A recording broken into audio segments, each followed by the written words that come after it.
Di video ini saya akan coba jelaskan cara setting plugin SEO dengan menggunakan Rangmat ya.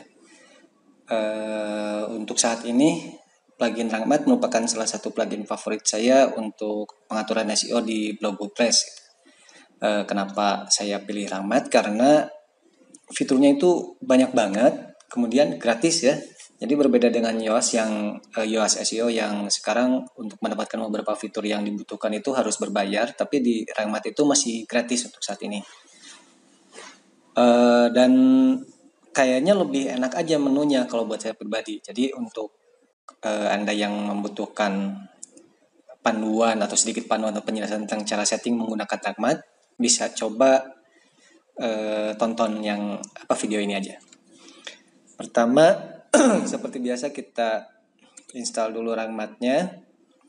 Kebetulan saya udah install. Kalau misalkan belum ya tinggal add new, kemudian install seperti biasa ya. Activate. Nah, untuk langkah pertama itu biasanya kita dibawa ke halaman wizardnya Rangmat ya. Ini bisa di skip aja. Kalau misalkan mau dikonekkan dengan akunnya di Rangmat, bisa aja, boleh aja. Cuman kalau saya pribadi males ya. Jadi saya skip aja kalau untuk hal ini. Ini bisa pilih isi atau advance. Saya pilih advance aja. Selanjutnya ini bebas mau diisi atau tidak. Cuman kalau misalkan mau tinggal dipilih aja di sini apa website yang mau Anda bikin. Kalau sebatas blog aja kita pilih personal blog aja, nggak masalah. Logo bisa ditambahkan, kalau mau social share-nya itu default-nya itu bisa ditambah juga di sini. Kalau enggak juga nggak masalah, kita save aja dulu, lanjut. Nah, Anda di sini bisa konekkan ke Rangmat account dengan Google Analytics ya, dan Search Console. Kalau saya pribadi itu rada malas juga untuk menghubungkan akun Google saya dengan akun lain gitu kan. Kalau misalkan Anda mau silakan aja. Saya biasanya skip aja.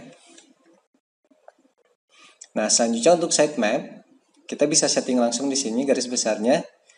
Include image, checklist aja. Kemudian public post type yang dimasukkan dalam sitemap itu mau post, page, kemudian kategori. Defaultnya mau mana nih? Kalau misalkan saya biasanya hanya pilih post saja, karena konten saya sebagian besar dalam bentuk post, jadi kayaknya nggak perlu untuk masukin page atau kategoris ke dalam indeks, cuma main doangan. Save continue, kemudian ini bisa dibiarkan secara default. Kalau misalkan Anda ingin semua link yang ada dalam blog itu dikasih tag nofollow gitu kan, bisa checklist di sini. Kalau tidak mau setting sendiri secara manual, biarin aja. Kemudian save and continue. Klik ke setup advanced option. Role manager ini bisa kita setting kalau misalkan kita di blog itu ada beberapa user, kemudian Anda ingin ngasih beberapa user tersebut kemampuan untuk edit Rangmat di postnya itu berbeda-beda gitu ya. Di dalam website itu berbeda-beda. Kalau misalkan cuma Anda sendiri yang mau edit Rangmat, nggak usah di checklist, biarin aja. Save continue. Nah, ini redirection dan 404 monitor ini bisa dinyalain atau dimatiin, nggak masalah. Kalau misalkan Anda emang nanti membutuhkan redirection, nyalain aja. Ini bisa dinyalain juga. Ini biar kita tahu halaman-halaman apa aja yang dikunjungi pengunjung ke website kita, kemudian ternyata nggak ada isinya. Ini ada dalam 404 monitor ya. Save and continue. Nah, di bagian skema markup, Anda bisa pilih default aja, atau mungkin bisa dipilih di bagian page-nya itu dipilih blog post juga. Kalau misalkan Anda bikin konten juga dalam bentuk page di WordPress ya. Tapi sebetulnya nggak masalah sih mau artikel atau blog post, nggak masalah. Nah, setelah selesai kita akan dibawa ke halaman dashboardnya. Kita bisa matikan lagi beberapa modul yang nggak diperluin, misalkan analitik. Kalau saya pribadi kan nggak pakai analitik, nggak konekin Google Search Console dan Analytics Rank Math, jadi saya matiin aja. Link counter ini untuk menunjukkan total internal link dan external link dalam satu artikel, satu page. Saya pikir ini nggak perlu ya. Bisa kita lihat secara dalam sesi khusus, kita bisa melihatnya menggunakan tools lain atau dengan Webmaster Tools atau apalah gitu kan, dengan Ahref gitu kan. Saya pikir nggak perlu kalau harus lihat link counter di dalam satu artikel. Skema, oke. SEO analisis ini terserah Anda mau pakai atau tidak. Cuman kalau saya pribadi kayaknya kalau mengaktifkan SEO analisis dari tools tertentu itu dalam saat menulis artikel itu kayaknya jadi terbebani gitu ya. Saat bikin artikel itu harus mengikuti ini, harus mengikuti itu gitu kan. Bikin artikelnya jadi kaku jadinya. Kalau saya pribadi lebih dimatiin aja. Jadi nggak ada yang menghalangi dalam membuat artikel nanti. Selanjutnya setting pertama itu kita masuk ke general setting. Nah, di sini strip category base itu bisa kita aktifkan kalau misalkan Anda ingin menghilangkan kata kategori di sini ya. Ini ada, kalau misalkan kita buka halaman kategori itu biasanya muncul ini nih. Kata kategorinya di dalam URL ya. Nah, misalkan Anda bikin kategori tentang misalkan smartphone. Kalau dibuka halaman kategorinya bisa berupa domain.com/smartphone/ baru artikel Anda, URL artikelnya. Nah, kalau misalkan Anda ingin hilangkan bisa checklist ini. Kalau misalkan tidak, biarin dia, nggak apa-apa. No follow external link bisa seperti yang disebutkan, ini buat secara otomatis setting tag no follow di setiap link yang ada di dalam artikel yang menuju ke website lain. Ini fungsinya sama, tapi untuk ke external image ya. Ini Anda bisa menyalakan atau mematikan, terserah masing-masing. Kalau saya biasanya sih karena suka memberikan link do follow ke website lain, yang jadi referensi, saya biasanya tidak nyalain. Kalau misalkan Anda tidak mau memberikan link do follow ke website lain, langsung nyalain aja ini. Kemudian breadcrumb ini kalau misalkan template atau theme WordPress yang Anda pakai tidak memiliki breadcrumb secara otomatis, itu bisa pakai bawaan Rank Math ya. Caranya bisa dengan mengkopikan ini kode PHP atau yang paling simpel dengan menggunakan shortcode ini. Tinggal Anda pasang di bagian antara di atas title atau di antara header dan artikel atau apa terserah ya. Anda sisipkan melalui tools lain, misalkan dengan kalau dari GeneratePress itu ada bawaannya ya, ada hook-hooknya bisa dimasukin di sana atau secara otomatis secara manual edit di template. Kalau misalkan mau pakai breadcrumb dari Rank Math, tinggal enable, kemudian pilih separatornya antara breadcrumb itu apa. Bisa pilih salah satu di sini atau secara kostum misalkan pakai ini gitu. Terserah sih ya. Homepage link boleh. Nah, kalau misalkan Anda menggunakan Rank Math breadcrumb, saya pikir ini lebih baik di hidden ya, hide post title. Ini lebih baik dinyalain saya pikir sih, soalnya rada nggak enak dilihat aja kalau misalkan kita buka artikel, taruhlah misalkan website ya.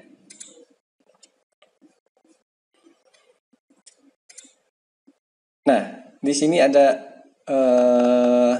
contoh breadcrumbnya.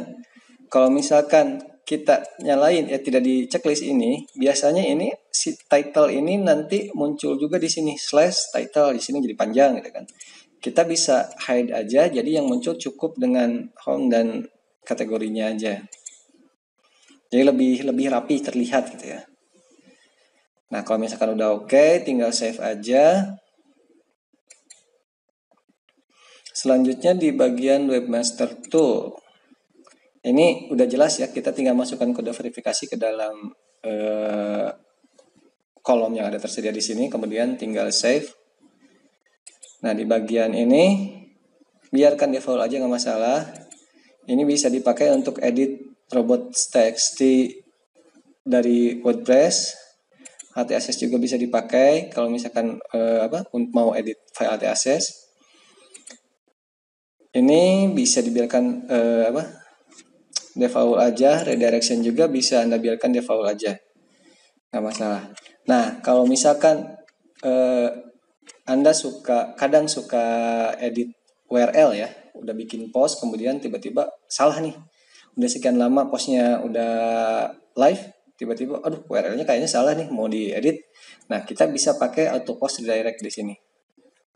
Ini secara otomatis nanti si Langmat bakal bikin redirect begitu Anda mengubah URL satu artikel. Jadi secara otomatis bakal di redirect ke artikel yang benar, URL yang benar ya.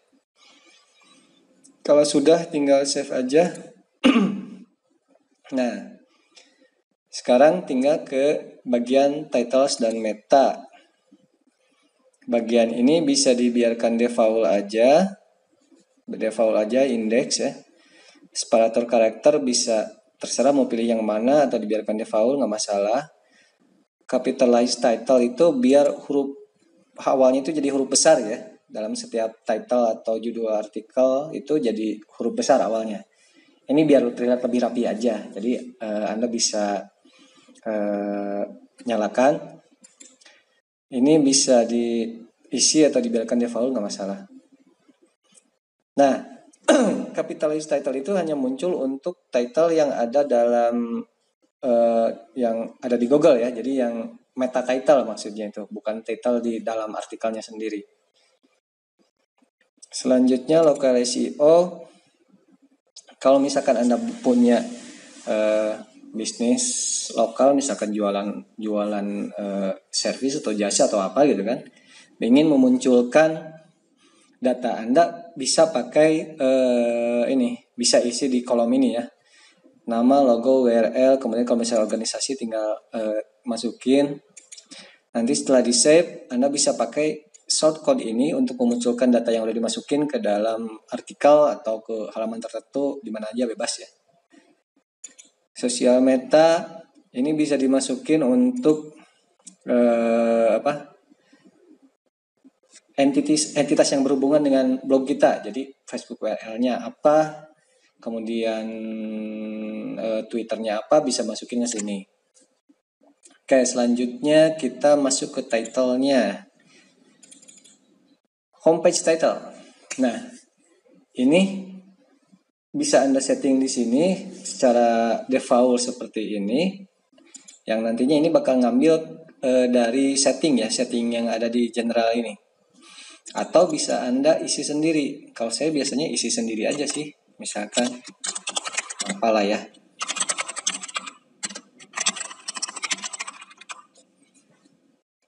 Ini ya isi lagi dengan deskripsinya apa untuk khusus untuk homepage.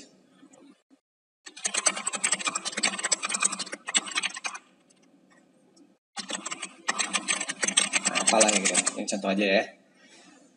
Defaultnya biarkan saja, ini bisa dibiarkan saja. Nah, kalau misalkan mau, Anda juga bisa setting thumbnail khusus untuk Facebook dan beberapa sosmed lain di sini. Upload gambar khusus misalkan untuk homepage aja gitu ya. Bisa disetting di sini. Save, kemudian cek di post format. Ini untuk format arsip ya, yang ada di dalam blog kita. Ini bisa dibiarkan saja, default aja. Kemudian author. Ini kayaknya kalau misalkan blognya cuman ada satu penulis atau mungkin ada beberapa penulis, tapi kita tidak menginginkan satu author itu punya punya halaman tersendiri. Ini bisa dimatiin aja, nggak masalah. Saya biasanya dimatiin aja sih. Kemudian untuk miscellaneous page, date arsip, disable, search result seperti biarkan default, kemudian ini juga bisa dibiarkan default. Kemudian no index search result, ini untuk setting agar hasil search itu tidak diindeks oleh Google gitu ya. Tapi kalau misalkan Anda emang membutuhkan halaman search untuk diindeks, ini matiin aja.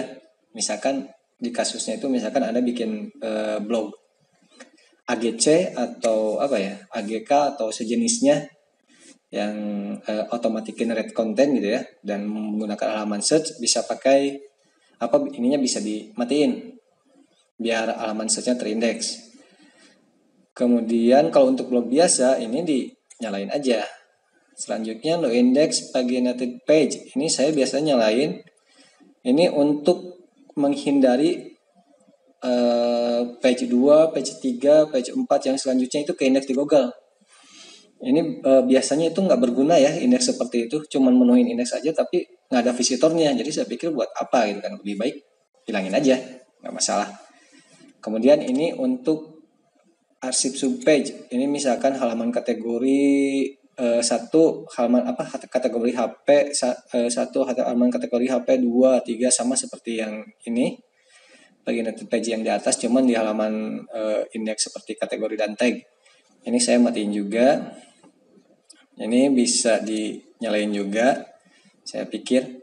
Soalnya kalau kita kasih satu artikel atau halaman dengan password, mungkin kita emang tidak ingin halaman itu untuk ke indeks kan ya. Jadi saya pikir nyalain aja ini. Save.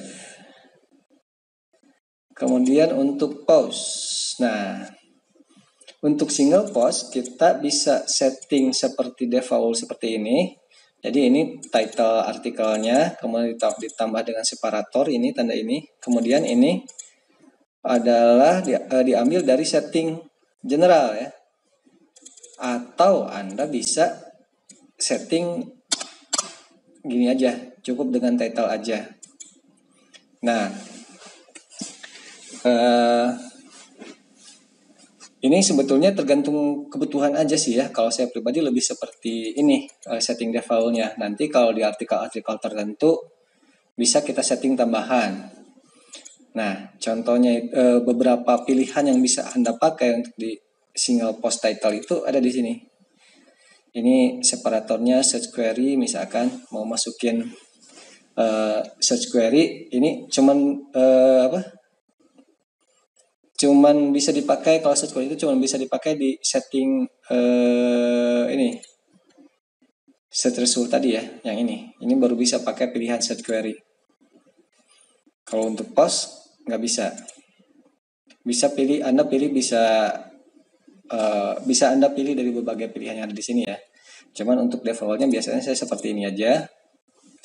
Nah, untuk single post description, kalau misalkan Anda malas bikin deskripsi artikel sendiri untuk beberapa untuk artikel ya, idealnya kan satu artikel itu bikin satu single post description tersendiri ya, meta deskripsi tersendiri. Kalau misalkan malas, bisa pakai Excel atau title ditambah Excel. Ini nanti secara otomatis bakal copy title artikelnya di sini, kemudian ditambah dengan excerpt dari artikel ya. Kira-kira seperti itu. Kemudian untuk headline bisa dibiarkan, description untuk ini bagian bawahnya bisa dibiarkan juga, atau bisa Anda copy yang ini, masukin. Artikel type blog post, oke. Kemudian post robot meta biarkan aja. Ini kalau dibutuhkan silakan nyalakan, kalau saya biasanya matiin aja. Sisanya default aja. Custom field ini bisa dipakai kalau emang Anda butuh menggunakan custom field dalam artikelnya ya, dalam setting WordPress-nya. Kalau nggak masalah, biarin aja. Kemudian untuk page bisa dibiarkan default atau disamakan dengan post ya. Bisa disamakan dengan post. Save aja. Kemudian attachment. Nah, kalau attachment ini tidak aktif karena tadi kita matikan setting attachmentnya gitu kan.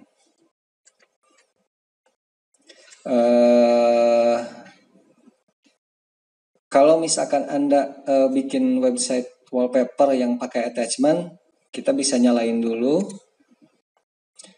redirect attachment ini ya, tinggal matiin, kemudian save, kembali lagi ke titles dan meta attachment. Anda bisa setting seperti ini, title, kemudian setting samain ininya.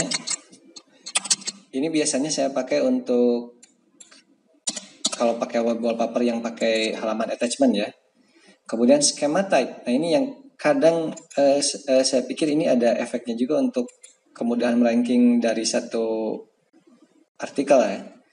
Anda bisa pilih schema type artikel. Ini biarkan default atau bisa copy dari sini juga. Kemudian ini pilih blog post, index, dan save. Gitu.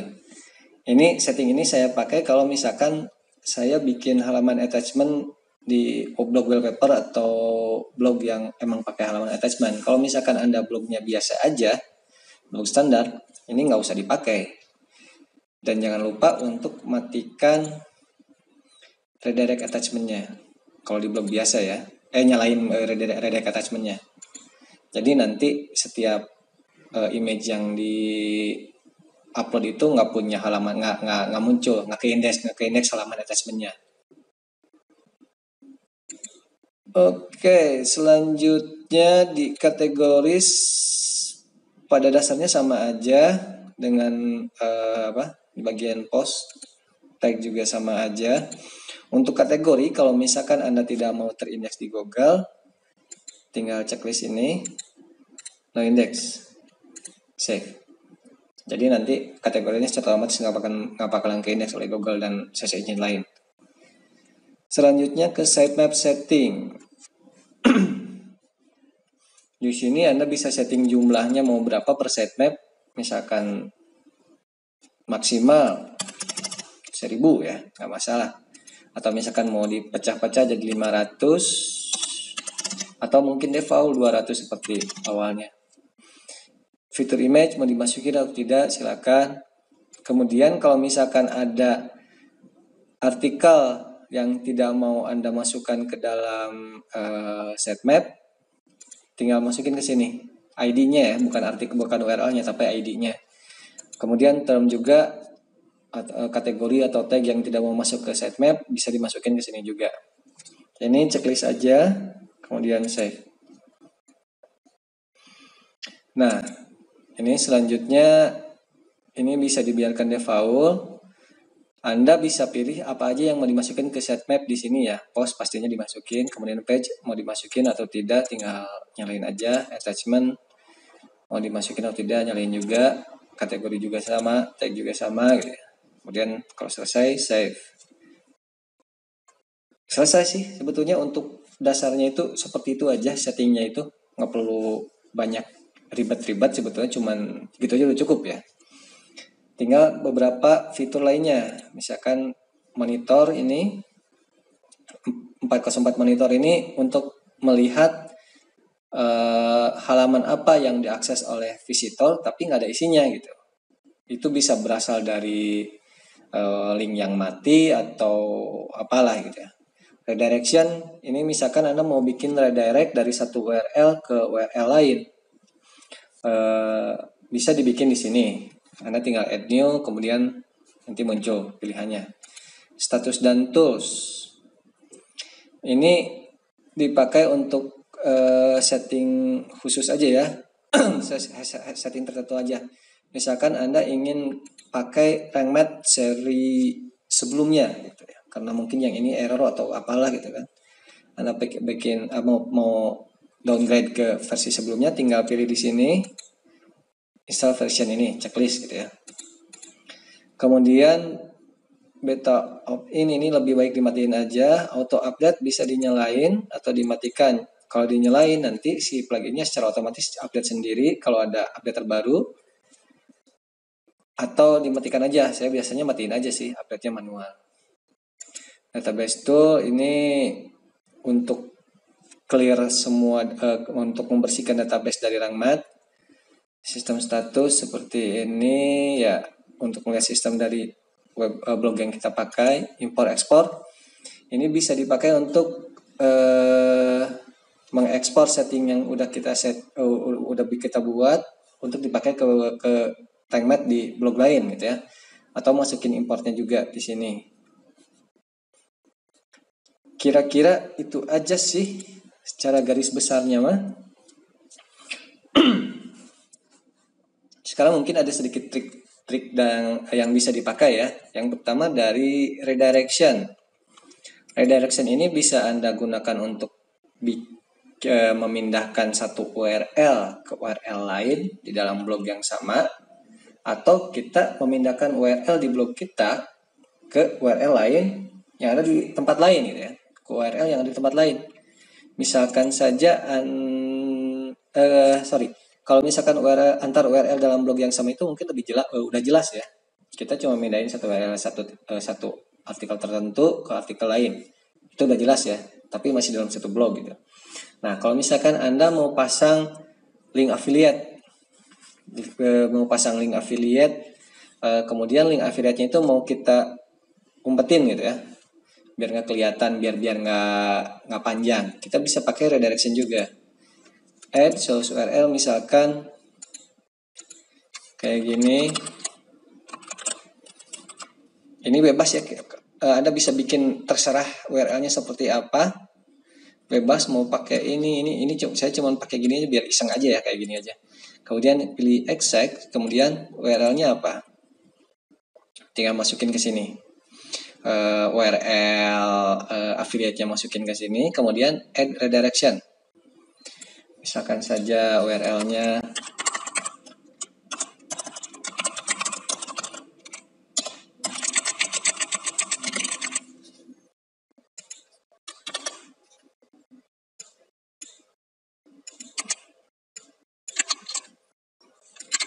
ini misalkan seperti ini, iseng aja, add direction. Misalkan saya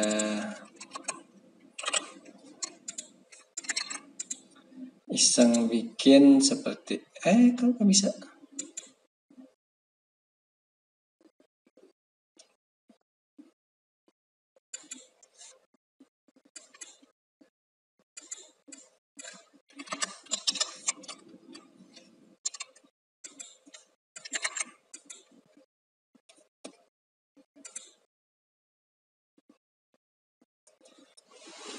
Oh, sorry.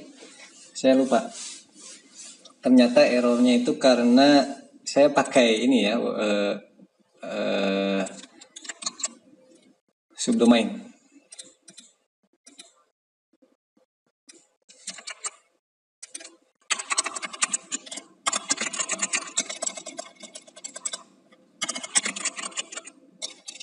Isengja.com. Oke. Add. Selesai. Kalau misalkan ntar diklik bakal muncul ke sini. Nah, itu salah satunya. Jadi di sini kita bisa tracking berapa orang yang klik URL redirect ini. Nanti muncul di sini. Jadi paling tidak ada gambaran lah ya. Terutama untuk link affiliate yang nggak ada statistiknya. Nah, terus buat apa lagi nih redirection ini? Ini salah satu trik yang biasa saya pakai juga. Anda bisa pakai redirection ini untuk indeks URL tertentu, misalkan backlink atau URL sosmed, misalkan Facebook page atau Pinterest atau apalah ya, biar cepat ke indeks dengan menggunakan redirection. Misalnya saja kita bikin satu URL, misalkan Pinterest page apalah gitu kan, atau contoh, atau misalkan backlink. Tapi saya tidak menyarankan untuk indeks backlink dengan cara ini. Misalkan saja sosmed lah ya, Pinterest page. Destination URL-nya misalkan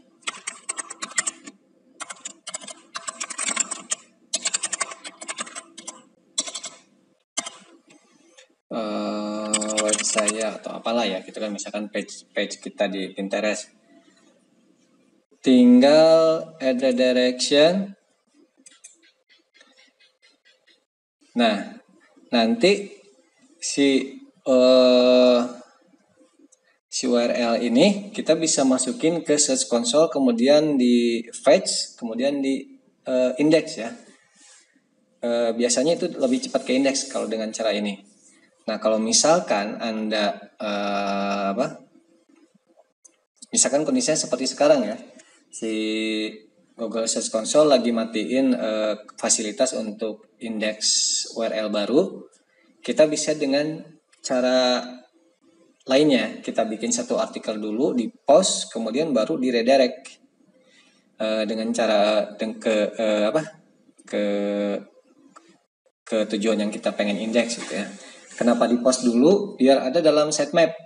Kalau udah sitemap kan masih bisa disubmit ke Google Search Console. Nah, setelah udah masuk di sitemap, udah muncul di sitemap, baru kita redirect ke URL yang mau kita backlink. Kira-kira itu beberapa tips untuk menggunakan redirection. Kemudian satu tips lainnya itu tentang penggunaan judul ya dalam penggunaan meta title dan deskripsi di dalam rank math. Ini bisa dipakai kalau kita bikin satu artikel dengan topik terbaru gitu ya. Misalkan smartphone terbaru atau the best antivirus apa gitu kan. Jadi yang berhubungan dengan waktu dan tanggal gitu ya, yang terbaru itu bisa kita setting secara otomatis dengan menggunakan rank math. Misalkan saja kalau bahasa Indonesia aja ya, yang gampang itu. Misalkan HP Android.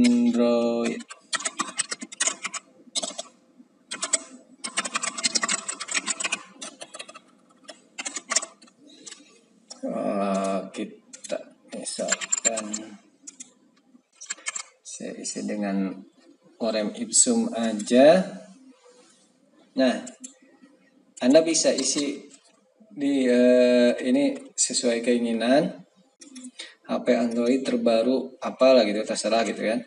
Nah, untuk kita ingin menambahkan tahun atau misalkan hari atau bulan gitu kan ke dalam title yang muncul di meta title ya, bukan title yang ada di blognya, tapi meta title yang nanti muncul di Google gitu. Kita bisa setting di rank math aja. Nah, edit snap editor. Ini title kan defaultnya tadi saya setting title, kemudian kita tambahkan ke current month, bulan sekarang November, kemudian saya tambahkan sekaligus tahunnya, mana tahun.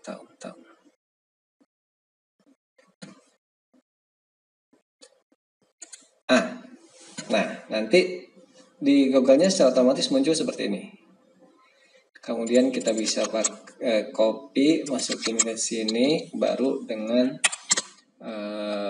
meta deskripsi lain. Bisa tambahkan dengan excerpt.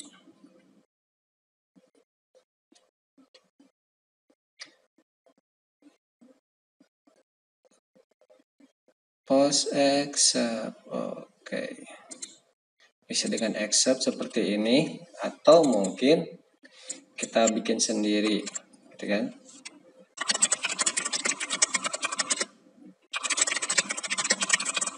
Bisa mungkin seperti ini ya. Setelah selesai, tinggal publish aja.